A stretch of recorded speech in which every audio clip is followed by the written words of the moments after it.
Digital Day 2018 was great. For the first time, we approached things consistently from the customer's perspective, across divisions and departments.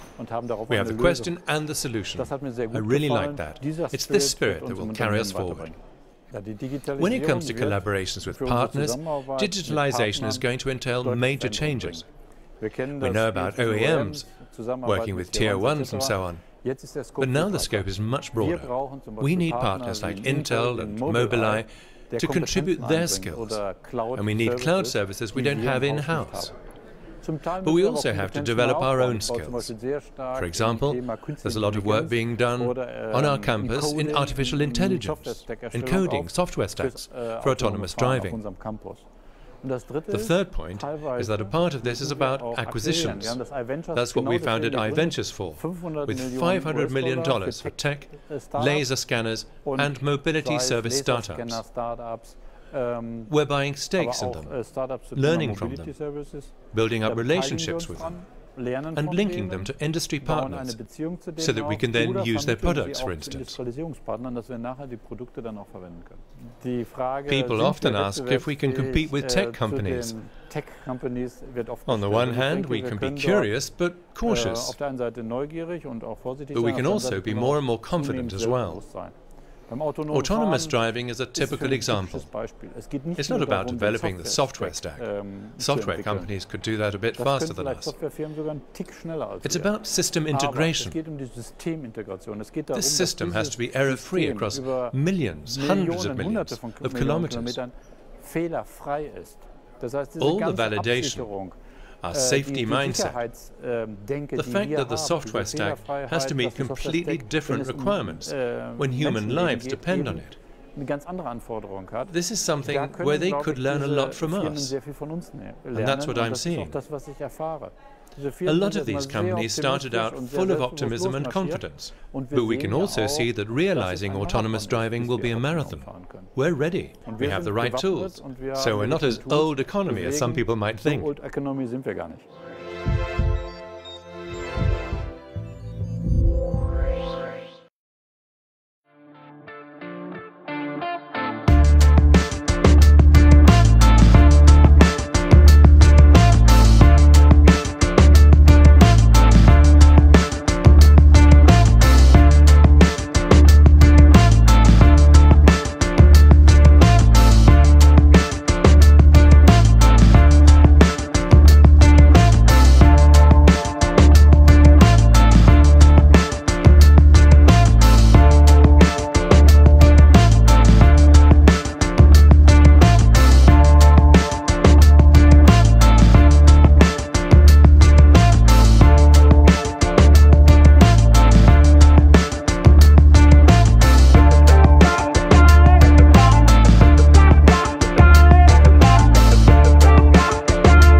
Very good afternoon, everybody. Welcome. Bienvenue en France. Welcome here in Alès. Welcome to the world premiere of the new ID R Pikes Peak. My name is Maren Braun. It's a pleasure to say hello to everybody, and I have the great pleasure to guide you through the next 30 minutes.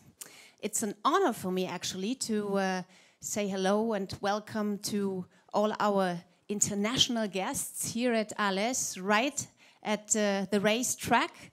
And at the same time, I would like to say hello to everybody who's watching the live stream at home at their screens all over the world. So you're welcome too, of course, and it's great that you're joining us. Yes, there are some exciting minutes lying before you or in front of you, and I think everybody is really curious to see what's hiding under this cover. You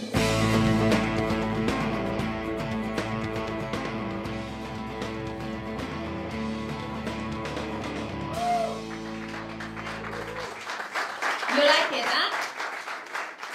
That car looks amazingly quick already while standing. It doesn't even have to run. It's great. Wait, I would want to get out of the way of all these cameras. I can step wherever I want and I'm in the picture. So, Sven, FX, you're looking at your baby here. This must be really a great moment for you, I imagine. Yeah, a little bit speechless because I only saw it, not even decorated at the end of this week. Yeah, and to see it standing here and driving tomorrow is fantastic, of course. Yeah, a fantastic car. I think, again, they've done such a great job in 8 months, and to have it standing here ready to go is fantastic.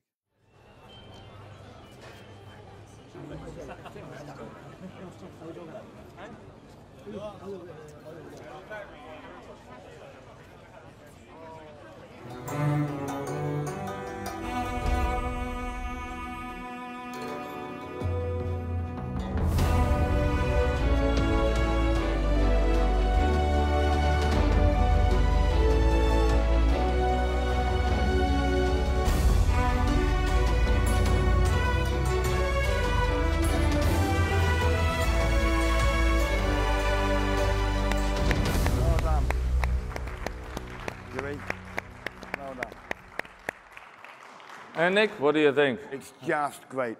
This is completely new type of vehicle we designed exclusively for this Mercedes-Maybach brand.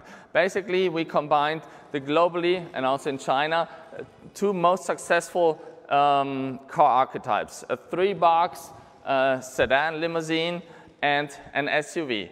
And so for that, it's almost a no-brainer that that's a successful concept.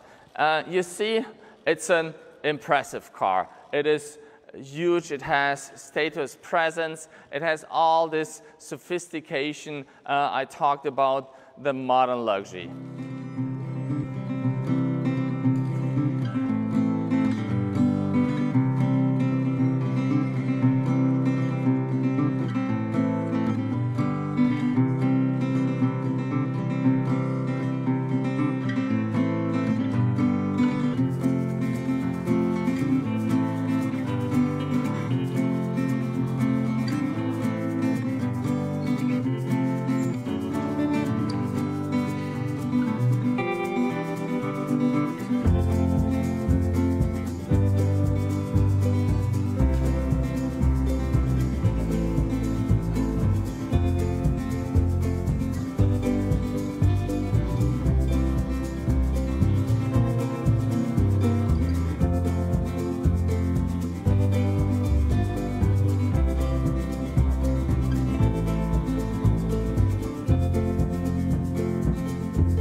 You know, you think back to what the Mark I was in its era. I mean, it was a time when people still knew Volkswagen as the company made Beetles, really, and occasionally rabbits. It's really been Volkswagen's best-selling vehicle for nearly the entire time since it was first introduced in the United States.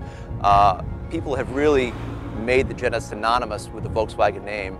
It's an essential part of what makes Volkswagen successful in this country.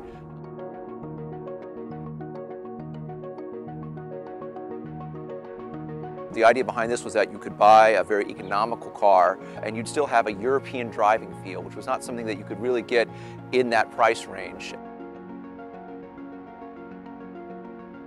You had a very upright seating position, excellent sight lines, visibility, lots of glass. So you really were part of the road, you were part of the driving environment because you could see everything. By today's standards, the Mark I feels small. It just seats 4. It's a lot shorter, a lot narrower than what we expect today out of a Mark VII or the new Jetta, and actually new cars in general. It's very analog, if you can say it that way. It's something that where you've got a very direct connection between yourself and the road, between the steering, the brakes, the suspension. There's not a lot of electronics going on between you and what's happening in the rest of the car, and it's a nice feeling. One of my first cars was a Jetta, not unlike this one here. Mine was a little older, but that Jetta took us everywhere. It just went and went and went. And it wasn't my last Jetta either, not even my last Mark I Jetta. I graduated from this to an 83 GLI, went to an 84 Jetta, and then started transitioning to the Mark IIs. It's different than what you get from today's cars. Today's cars are much smoother, much more responsive, much more engaging in many ways, but that first generation still has a feel to it that's really survived the test of time. Today, these are really collector's items. There are not a lot of them still out on the road, and you'll see people walking around here taking Instagram shots and putting it up on social media because it's still just so striking. And I think over the years, Volkswagen has kept refining the Jetta and bringing forward new innovations, new styling, taking it in different directions that really responded to what Americans needed and gave them a sense of the types of cars that Volkswagen could deliver for them. The car is modernized, but at the heart, it's still a Jetta. It's still a driver's car, only now with 38 years of technology, it's all there, but at the soul, at the heart, is still the original European sports sedan that gave you that pleasure of the drive. The Jetta has always been the stylish yet affordable European car. You know, a car that they could use every day for all the things that they need it for, and still enjoy driving, and still enjoy being in. You know, and I think that's true especially when you get to the 7th generation and you look at all the ways the car is working for you without getting in the way, without damaging your driving enjoyment of it. It really is a great balance, and I think that's what has made it so appealing throughout the generations, from the first one up until the new one.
China is a growing success story for us.